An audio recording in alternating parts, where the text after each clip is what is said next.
Welcome to Wall Street Week Ahead segment.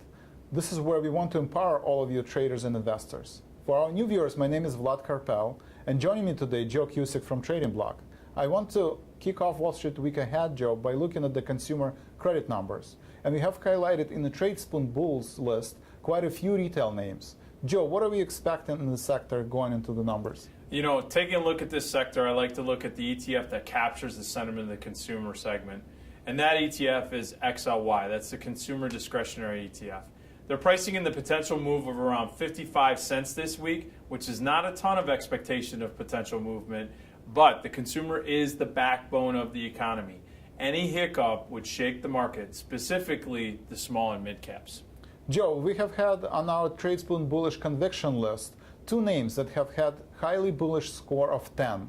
And those are ticker symbol TIF, Tiffany and Company, and Foot Locker, FL. I told you to start with Foot Locker. You always have to mention the TIF. All right, hope wife's not watching. But you know what, let's take a step away from the retail names and let's take a look at the crude inventory number. We look at this each week because that is one that's been beaten down, crude specifically, and we look at the USO. Right now, that oil ETF is pricing in the potential movement of around 52 cents this week. Not a ton of movement being priced in here, but you need to put this on your radar, traders, because the dollar's been strong. It's held down crude at this point in time, but it's been basing here.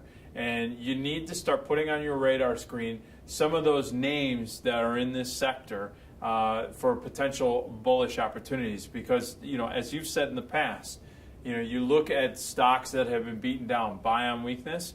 I think it's a good opportunity to take highly rated stocks, put them on your radar, and if crude starts to move, that could be a time to pull a trigger. Yes, and when we analyze the energy sector, one name that comes on our list is ticker symbol HAL, Halliburton Corporation. On the Tradespoon bullish conviction list was a 10 for 10 on a long-term scale and a short-term rating of 10 on a short-term rating. This could be a nice spot to take a position in this oversold energy sector. Yeah, then that's great insights, Vlad, right there. I want to shift back, though, now to the consumer.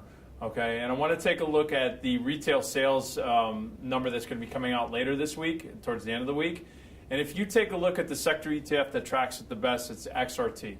And it's pricing in the potential move of $1, which is quite a bit more than you've seen with these sector ETFs. And the one thing I want to highlight here, too, is with all of these ETFs in the broad-based indices, they've all been basing now for the last 2 weeks and consolidated. So they've been in these tight ranges.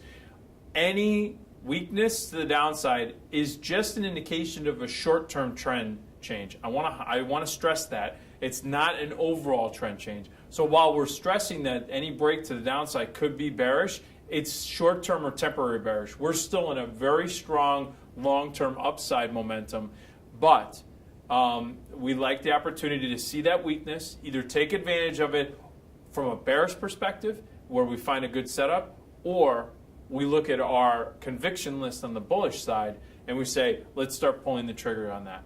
Yes, and when we look at the macroeconomic picture, looking at the consumer sentiment is a great forward-looking leading indicator.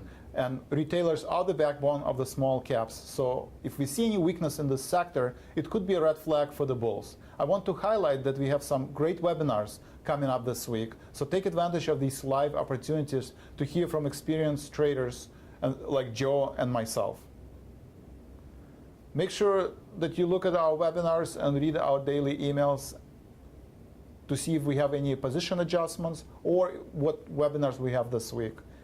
Thank you for your attention, and we will see you next week.